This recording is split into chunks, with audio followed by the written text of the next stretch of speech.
some friends and I were abused in a parish in Santiago, and we spoke up in 2010, years after. Nobody believed us. The priest was very powerful. The church is very powerful in Chile.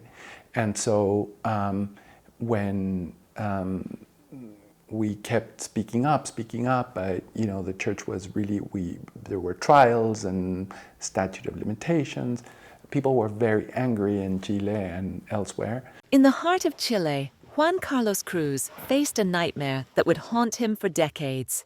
As a teenager, he suffered abuse at the hands of a notorious pedophile priest, a betrayal that shattered his faith and reshaped his life. Years later, Cruz took his fight for justice to the Vatican, accusing the Chilean church of covering up the abuse. At first, Pope Francis dismissed these claims, but in a stunning reversal, Francis invited Cruz to a tearful 3-hour meeting at the Vatican. There, the Pope offered a heartfelt apology and, in an unprecedented move, dismissed all of Chile's bishops. From that moment, an extraordinary friendship blossomed. Cruz and Francis grew close, sharing birthdays and exchanging personal letters. For Cruz, the Pope became more than a figurehead. His portrait now sits beside family photos in Cruz's home. He came down and he greeted me and said, "Juan Carlos, how are you? I'm so glad I can meet you." And so we went to this room where we spent 3.5 hours talking, and the first thing he said to me was, "First of all, before we start, I want to say sorry for what happened to you. I mean, in the name of the church, I want to really say sorry. And also sorry for what I said in Chile, because I made it worse for you. So I really apologize." And I said,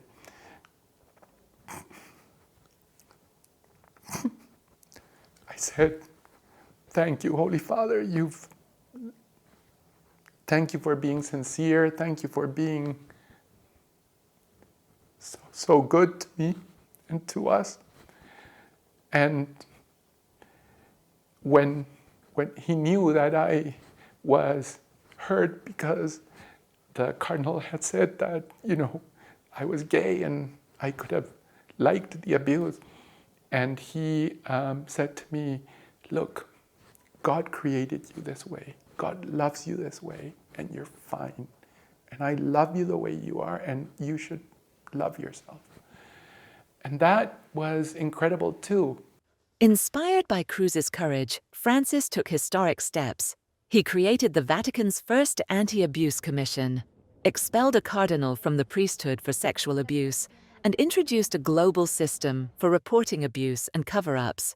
Cruz joined the commission in 2018, determined to fight from within, despite the church's slow progress and lingering opacity. Yes, Pope Francis did a lot. There is still a lot to be done, but the things that Pope Francis has done, nobody else has done, and it's the beginning of something I feel cannot be stopped. Ever since, he later appointed me as his advisor and appointed me to the Pontifical Commission for the Protection of Minors, and this friendship developed, and I started seeing every month, twice a month, and he called me on the phone, and we spent our birthdays together.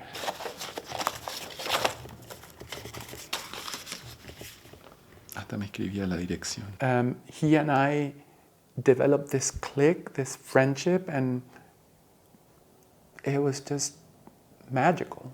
In my personal case, I decided that being Catholic, I would like to help fix things from the inside. And I don't blame the people that left the commission for all the right reasons. They're right. And I struggle with how slow it is. I struggle on how cryptic it is sometimes. I struggle with cover-up. I struggle with all those things. But I feel that my mission is to be there. Once you open something, you cannot put them back in the closet or for everything, not for just being LGBT or something. But the example of the United States, where things are getting rolled back, it's a reality. So I hope the church doesn't follow that example, but follows the example of Pope Francis, of openness, of being a church for everybody. He's already retired from public life, but I was there for the sort of filing past the coffin.